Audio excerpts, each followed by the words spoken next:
नमस्कार, आप सभी का स्वागत है study with JR YouTube channel में। आज के इस वीडियो में हम रिट एसएसटी पढ़ेंगे और रिट एसएसटी का ये लेक्चर नंबर 42 है। इससे पहले रिट एसएसटी के 41 लेक्चर्स टोटल हम पढ़ चुके हैं। यदि आपने वीडियोस नहीं देखे हैं तो लिंक आपको नीचे डिस्क्रिप्शन में मिल जाएगा, वहाँ से आप देख लीजिएगा। आज हम पढ़ रहे हैं लेक्चर नंबर 42 और जैसा कि आपको पता ही है कि यूनिट वाइज पढ़ रहे हैं, तो यूनिट 2 चल रही है हमारी और ये यूनिट 2 का पार्ट 2 है। ठीक है, यानी कि दूसरा भाग है। हम पढ़ रहे हैं मौर्योत्तर काल। सबसे पहले हमने मौर्य काल पढ़ा था। मौर्य काल के बाद हमने मौर्योत्तर काल पढ़ रहे हैं। हम मौर्य काल के बाद का जो समय है वो मौर्योत्तर काल है और मौर्योत्तर काल में इसका मौर्योत्तर काल का पार्ट 1 जो पहला भाग है वो हम पढ़ चुके हैं। उसमें हमने शुंग वंश और कर्ण वंश के बारे में डिटेल में पढ़ा था। आज हम पढ़ेंगे सातवाहन वंश और इक्ष्वाकु वंश के बारे में। ठीक है, और भी कई वंश हैं जो हम देखेंगे और इसके साथ ही मौर्योत्तर काल है वो हमारा टॉपिक सारा कंप्लीट फिनिश हो जाएगा। इसके बाद हम स्टार्ट करेंगे गुप्त काल के बारे में। ठीक है, तो आज हम पढ़ने जा रहे हैं सातवाहन वंश के बारे में और इसके पहले मैं आपसे पूछ लेती हूँ एक क्वेश्चन। इसका क्वेश्चन का आंसर आपको मुझे कमेंट करके बताना है। ठीक है, तो बहुत ही इजी सा क्वेश्चन है, आप इजीली आंसर कर पाएंगे। आपको बताना है अंतिम मौर्य सम्राट कौन था। अंतिम मौर्य सम्राट कौन था? ऑप्शन ए है अशोक, ऑप्शन बी है बृहदर्थ, ऑप्शन सी है चंद्रगुप्त, ऑप्शन डी है पुष्यमित्र शुंग। ठीक है, तो आपको कमेंट करके बताना है कि अंतिम मौर्य सम्राट कौन था। आज हम पढ़ रहे हैं सातवाहन वंश के बारे में। ठीक है, तो सबसे पहले सातवाहन वंश की बात करें तो आंध्र, गोदावरी और कृष्णा नदियों की घाटी में सिमुक नामक व्यक्ति, क्या नाम था व्यक्ति का? सिमुक। सिमुक नामक व्यक्ति ने लगभग 60 ईसा पूर्व में सातवाहन वंश की नींव डाली। तो क्वेश्चन एग्जाम में बने कि सातवाहन वंश की नींव किसने डाली? तो सिमुक नाम के व्यक्ति ने। कब डाली? 60 ईसा पूर्व में। ठीक है, इसके बाद देखिए यह राजवंश आंध्र और सातवाहन दोनों नामों से विख्यात हुआ। तो कंफ्यूज नहीं होना है, आंध्र वंश की बात हो रही है या फिर सातवाहन वंश, एक ही बात है। ठीक है, तो यह जो राजवंश है वो आंध्र और सातवाहन दोनों नामों से विख्यात हुआ था। ये आंध्र भी और सातवाहन वंश के नाम से भी विख्यात हुआ। ठीक है, सिमुक है, सिमुक का राज्यकाल 37 ईसा पूर्व तक माना जाता है। कब तक माना जाता है?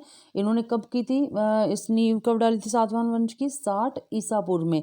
और कब तक माना जाता है इनका जो शासन काल है, राज्यकाल है जो इनका 37 ईसा पूर्व तक। ठीक है, तो ये 37 ईसा पूर्व तक सिमुक का राज्यकाल माना जाता है। उसके उपरांत कौन आए? शातकर्णी प्रथम। इसके इनके बाद शातकर्णी प्रथम आए। इन्होंने सातवाहन वंश की जो शक्ति और सत्ता का विस्तार किया। और क्या किया? शातकर्णी प्रथम ने अश्वमेध यज्ञ किया। तो देखिए ये आप याद रखेंगे क्योंकि एग्जाम में क्वेश्चन बन जाते हैं। अश्वमेध यज्ञ हर कोई नहीं करता था, ये बहुत ही इंपॉर्टेंट व्यक्ति होते थे जो लोग अश्वमेध यज्ञ करते थे। तो ये आप याद रखेंगे कि अश्वमेध यज्ञ किसने किया? शातकर्णी प्रथम ने किया। ठीक है, और दक्षिण भारत पर अपनी सार्वभौम सत्ता स्थापित की थी इन्होंने, है ना। और उसकी राजधानी गोदावरी नदी के तट पर स्थित प्रतिष्ठान, जिसे आधुनिक पैठन नामक नगरी थी, है ना, जिसको क्या कहा जाता? आधुनिक नाम है पैठन, है ना। तो ये प्रतिष्ठान वहाँ पर नामक नगरी थी। और शातकर्णी प्रथम की मृत्यु के बाद शकों के आक्रमणों के फलस्वरूप क्या हुआ? सातवाहनों की शक्ति में ह्रास होने लगा और महाराष्ट्र में शक वंश का शासन आरंभ हुआ गया। फिर क्या हुआ? शक वंश का शासन आरंभ हो गया महाराष्ट्र में। और सातवाहन वंश के 23वें शासक कौन थे? गौतमी पुत्र शातकर्णी, है ना। इन्होंने पश्चिमी क्षत्रपों की शक्ति को नष्ट करके पुनः अपने वंश की शक्ति, समृद्धि और सत्ता स्थापित की थी। किसने? 23वें शासक गौतमी पुत्र शातकर्णी ने। ठीक है, और वशिष्ठी पुत्र पुलवामी ने उज्जैन की शक महाक्षत्रप रुद्रदामन प्रथम की पुत्री से विवाह किया और रुद्रदामन ने उससे वह समस्त भूभाग छीन लिया जिससे उसने पश्चिमी क्षत्रपों को पराजित करके जीता था। और सातवाहन वंश के 27वें शासक, कौन से शासक? 27वें शासक यज्ञश्री, जिसे शातकर्णी ने उज्जैनी के क्षत्रपों से कुछ भूभाग को पुनः अपने अधिकार में करके अपनी वंश कीर्ति पुनः स्थापित की। और यज्ञश्री ने कई प्रकार की मुद्राएं चलाई जिनमें से कुछ पर जलपोत भी अंकित हैं। ठीक है, इससे प्रतीत होता है कि उसका साम्राज्य समुद्र तक विस्तृत था, है ना। और इस वंश के सभी शासक हिंदू धर्म के अनुयायी थे। तो ये आपको याद रखना है कि जितने भी शासक थे वो हिंदू धर्म के अनुयायी थे। उन्होंने वैदिक यज्ञों और समाज में वर्णाश्रम व्यवस्था को प्रतिष्ठित किया और विदेशी यवनों और शंकों से संघर्ष करते रहे। ठीक है, इसके बाद देखिए उन्होंने बौद्ध तथा जैन विहारों और उपासनाओं को भी प्रभुत्व अनुदान दिए और उनके शासनकाल में वाणिज्य, व्यापार, कृषि, अन्य उद्योगों को विशेष प्रोत्साहन मिला और चांदी, तांबे, सीसे, कांसे की मुद्राओं का विशेष प्रचलन रहा। ठीक है, और उन्होंने ही सर्वप्रथम ब्राह्मणों को भूमि अनुदान यानी अग्रहार देने की प्रथा आरंभ की थी। तो ये आप याद रखेंगे। इसके बाद देखिए सातवाहन राजाओं ने पश्चिमी दक्कन में अनेक चैत्य एवं विहार बनवाए जिनमें कार्ले का चैत्य सुप्रसिद्ध है। तो ये आप याद रखेंगे, कार्ले का चैत्य सुप्रसिद्ध है और 40 मीटर लंबा, 15 मीटर ऊंचा यह चैत्य जो है वास्तुकला का अद्भुत उदाहरण है। तो ये एक नाम आप याद रखेंगे। तो सातवाहन वंश में इम्पोर्टेंट जो बातें हैं याद रखने लायक वो ये है कि सातवाहन वंश मात्र सत्तात्मक व्यवस्था में विश्वास करता था। ठीक है, स्थापना पहले किसने की? स्थापना इसकी की थी सुमुख ने 60 ईसा पूर्व में की थी। और ये जो सातवाहन वंश था ये मात्र सत्तात्मक व्यवस्था में विश्वास रखता था और सातवाहन को पुराण में आंध्रास कहा गया। क्या कहा गया पुराण में? आंध्रास। और आपको पता है ये दूसरा इसका नाम कौन क्या है? आंध्र नाम है। ये इस नाम से भी विख्यात है, सातवाहन या आंध्र नाम से भी ये विख्यात है ना। और इस काल में भूमि दान की परंपरा का पहला साक्ष्य मिलता है। तो ये आप ये देख याद रखेंगे कि भूमि दान की परंपरा का पहला साक्ष्य हमें कहाँ से मिलता है? सातवाहन वंश के समय से मिलता है, इस काल में मिलता है। ठीक है, इन्होंने सीसे के सर्वाधिक सिक्के प्रचलित किए और इस वंश का शासक हाल शांति काल का प्रमुख शासक माना जाता है। ठीक है, इसने प्राकृत भाषा में गाथा सप्तशती की रचना की थी। ठीक है, इसके बाद एक नाम याद आप रखेंगे, गौतमी पुत्र सातकर्णी का। ठीक है, तो शुंग वंश का महानतम शासक था ये ना, जिसने वेंकटक स्वामी की उपाधि धारण की थी। तो ये आप याद रखेंगे, वेंकटक। ठीक है, वेंकटक स्वामी की उपाधि किसने धारण की थी? तो ये की थी गौतमी पुत्र सातकर्णी ने। ठीक है, और वेंकटक नगर की भी इन्होंने स्थापना की थी। तो एक नाम आप ये याद रखेंगे। इसके बाद देखिए वशिष्ठी पुत्र पुलवामी, इन्होंने दक्षिण विजय पर दक्षिणा पथेश्वर की उपाधि धारण की थी।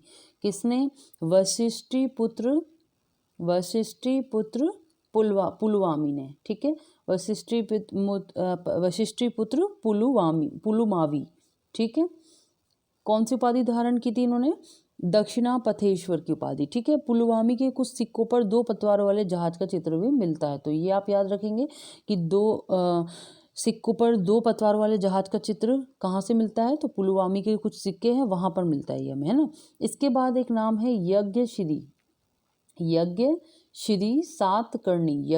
सातकर्णी। ठीक है, तो इसके बारे में आप याद रखेंगे, यज्ञश्री सातकर्णी व्यापार और जल यात्रा का प्रेमी था। ठीक है, यज्ञश्री सातकर्णी जो है व्यापार और जल यात्रा का, इसके समय सातवाहन वंश का पतन प्रारंभ हो गया था, मतलब, है ना। और एक और इम्पोर्टेंट फैक्ट देखिए, अमरावती कला विद्यालय आंध्र में सातवाहनों के संरक्षण में विकसित हुआ था। ठीक है, ये आप याद रखेंगे। सातवाहनों की कार्यशैली भाषा कौन सी थी? संस्कृत थी। तो ये भी आप याद रखेंगे कि सातवाहनों की कार्यालयी जो भाषा थी वो संस्कृत थी। और इसके अलावा देखिए प्रमुख सातवाहन अभिलेख भी हैं। कौन कौन से हैं? एक तो है नागटीका का नानाघाट अभिलेख। ठीक है, ये कहाँ है? पूना, महाराष्ट्र में। एक है गौतमी पुत्र शतकर्णी के नासिक गुहा लेख। ठीक है, गौतमी बलश्री का नासिक गुहा लेख। और एक है वशिष्ठी पुत्र पुलवामी का नासिक गुहा लेख, है ना। और एक है वशिष्ठी पुत्र पुलभावी का कार्ले गुहा लेख। और एक है यज्ञश्री सातकर्णी का नासिक गुहा लेख। ठीक है, तो ये कुछ प्रमुख सातवाहन अभिलेख हैं जिनके नाम मैंने आपको बताए हैं। तो ये थे कुछ इम्पोर्टेंट फैक्ट सातवाहन वंश के बारे में। ठीक है, एक बार फिर से रिमाइंड कर लेते हैं। आंध्र, गोदावरी और कृष्णा नदी की घाटी सिमुख ने स्थापना की थी 60 ईसा पूर्व में। सातवाहन और आंध्र के नाम से विख्यात है ना।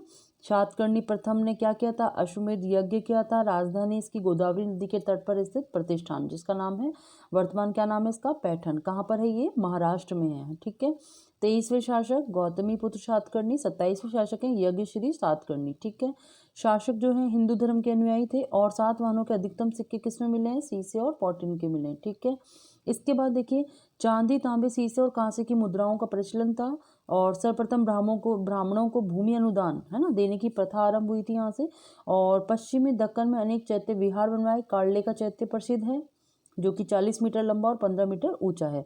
मात्र सत्तात्मक यहाँ व्यवस्था होती है और पुराण में इसका नाम मिलता है आंध्रास, ठीक है। शासक कौन है, जो शासक हॉल है, शांतिकाल का प्रमुख शासक है ये शासक हॉल। और ये देखिए गौतमी पुत्र सातकर्णी शुंग वंश का शासक, ठीक है। वेंकटक स्वामी की उपाधि इसने धारण की। सॉरी, यहाँ पर शुंग वंश नहीं आएगा, यहाँ पर आएगा सातवाहन वंश, ठीक है। तो ये आप सही कर लेंगे। गौतमी पुत्र सातकर्णी सातवाहन वंश का शासक है। इसने वेंकटक स्वामी की उपाधि धारण की और वेंकटक नगर की स्थापना की थी, ठीक है। तो ये आप याद रखेंगे, शुंग नहीं आएगा, हम सातवाहन वंश पढ़ रहे हैं, ठीक है। इसके बाद देखिए वशिष्ठी पुत्र पुलवामी, इसने दक्षिण पथेश्वर की उपाधि धारण की है ना। और फिर इसके बाद यज्ञश्री सातकर्णी व्यापार और जल यात्रा के प्रेमी थे ये। और इसके बाद हमने देख लिया, पढ़ लीजिए अमरावती कला विद्यालय आंध्र में सातवाहनों के संरक्षण में विकसित हुई थी है ना। सातवाहनों की कार्यालय भाषा कौन सी थी, संस्कृत थी, ये हमने पढ़ लिया। और सातवाहन शासन को क्या कहा जाता था, दक्षिणाधिपति भी कहा जाता था, ठीक है। प्रमुख सातवाहन अभिलेख हमने देख लिया। अब हम पढ़ेंगे हॉल के बारे में, ठीक है। ये है 17वां शासक हॉल, ठीक है। इसमें देखिए इसके बारे में देखिए इम्पोर्टेंट क्या है हॉल के बारे में कि ये हॉल जो है इस वंश का 17वां राजा था, 17वां शासक था। और यह है एक शांतिप्रिय शासक और कवि था है ना। इसने प्राकृत भाषा में, कौन सी भाषा में, प्राकृत भाषा में सप्तशती नामक, प्राकृत भाषा में गाथा सप्तशती नामक पुस्तक नामक मुक्तक काव्य ग्रंथ की रचना की थी, ठीक है। तो मुक्तक काव्य ग्रंथ की रचना किसने की थी, हॉल ने की थी है ना। और कौन सी भाषा में, प्राकृत भाषा में, ठीक है। क्या नाम था, गाथा सप्तशती, ठीक है। फिर इसके बाद देखिए नेक्स्ट जो वंश है इक्ष्वाकु वंश। कौन सा वंश है, इक्ष्वाकु वंश। इसमें देखिए इक्ष्वाकु वंश ये सातवाहनों के सामंत थे है ना। और इस वंश के संस्थापक हैं श्री शांतमूल। कौन थे इस वंश के संस्थापक, थे श्री शांतमूल। और इन्होंने भी अश्वमेध यज्ञ किया था, ठीक है, ये आप याद रखेंगे। और इसके उत्तराधिकारी वीर पुरुष दत्त है ना, इन्होंने नागार्जुन कोंडा के प्रसिद्ध स्तूप का निर्माण करवाया था, ठीक है।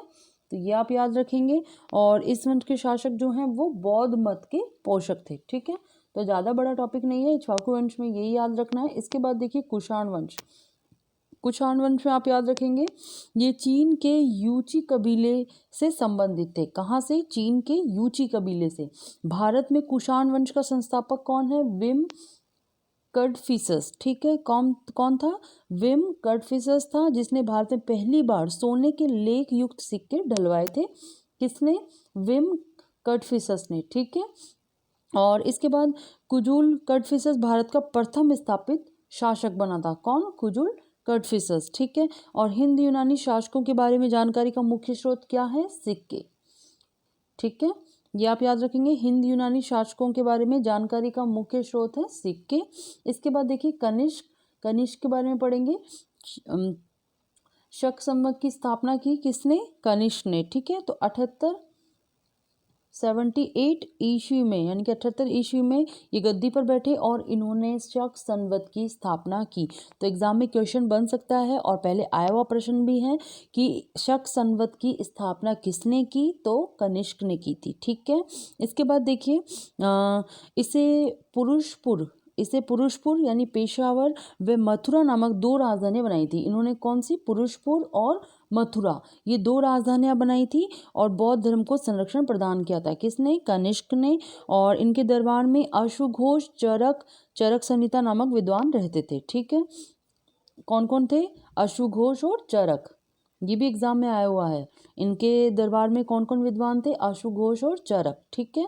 तो ये आप याद रखेंगे, एग्जाम में आए हुए हैं। और देखिए आपके ये सिक्के के बारे में है ना, जानकारी के मुख्य स्रोत जो सिक्के हैं ये आपके आर्ट एट 2011 में आया हुआ प्रश्न है। ठीक है, तो हिंद यूनानी शासकों के बारे में जानकारी का मुख्य स्रोत कौन सा है? सिक्के हैं, ये आप याद रखेंगे।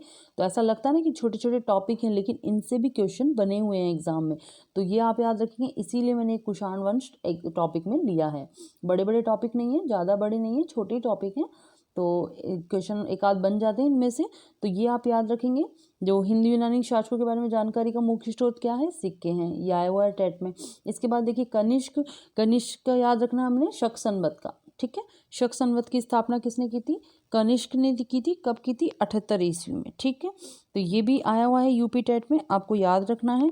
इसके बाद देखिए उनके दरबार में दो विद्वान थे, क्या नाम है उसका? अश्वघोष और चरक, ये आप नाम याद रखेंगे, ये भी यूपी टेट में आया हुआ प्रश्न है। इसके बाद देखिए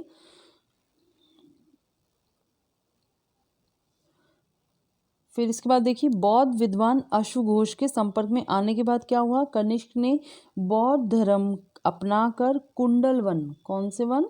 कुंडलवन कश्मीर में बौद्ध धर्म की चतुर्थ संगति, बौद्ध संगति 78 ईसा पूर्व में की थी। ठीक है, इसके अध्यक्ष थे वसुमित्र और उपाध्यक्ष थे अश्वघोष, है ना।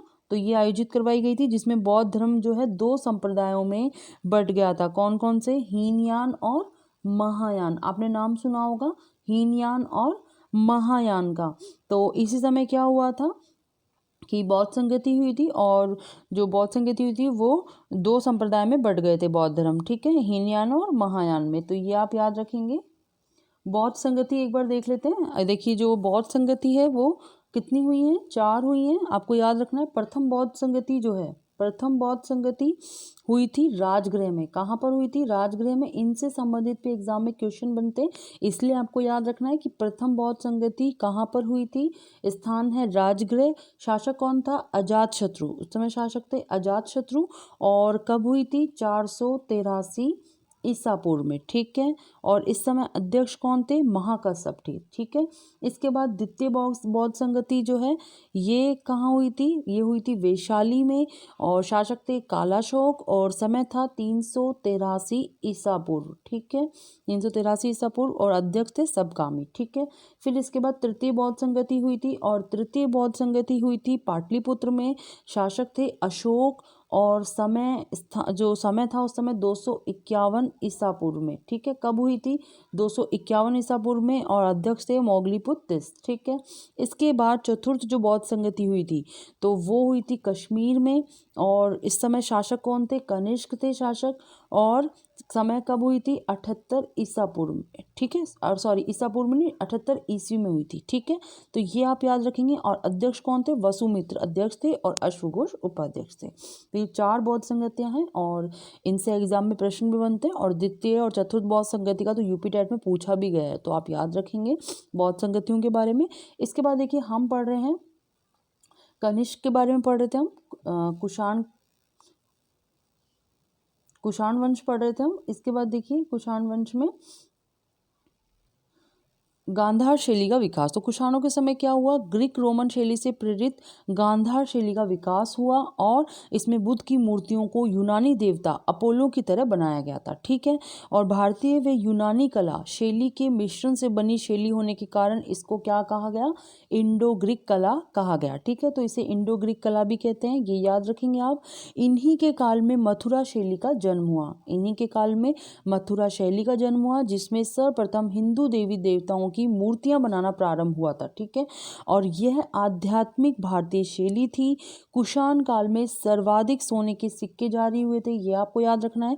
कुषाण काल में सर्वाधिक सोने के सिक्के जारी किए, जिन पर शिव, नंदी, त्रिशूल आदि चिन्ह अंकित हैं, और कुषाण शासकों ने महेश्वर उपाधि धारण की थी। ये आपको याद रखना है कि कौन से शासक थे जिन्होंने महेश्वर उपाधि धारण की थी? तो कुषाण शासकों ने। ठीक है, और सर्वाधिक सोने के सिक्के गुप्त काल से भी प्राप्त हुए हैं, ये भी आप याद रखेंगे। गुप्त काल अभी हम आगे पढ़ेंगे।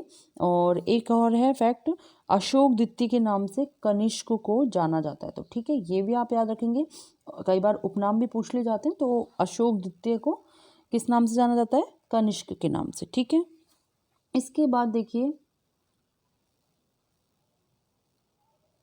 कुषाण काल में सबसे अधिक विकास कला के क्षेत्र में हुआ है ना, और भारतीयों के लिए महान सिल्क मार्ग कनिष्क ने आरंभ करवाया था। तो आपको ये याद रखना है कि भारतीयों के लिए महान सिल्क मार्ग किसने बनवाया था, किसने आरंभ करवाया था, कनिष्क ने करवाया था। ठीक है, तो ये सीटेट में आया हुआ प्रश्न है, तो एग्जाम में प्रश्न बन जाते हैं, इनसे भी आप याद रखिएगा। इसके अलावा देखिए सलवार, कुर्ता, टोपी आदि सिलवे कपड़े कुषाण, शक और पार्थियन द्वारा लाए गए थे, तो ये आप याद रखेंगे। इसके बाद देखिए नेक्स्ट है चेदी वंश।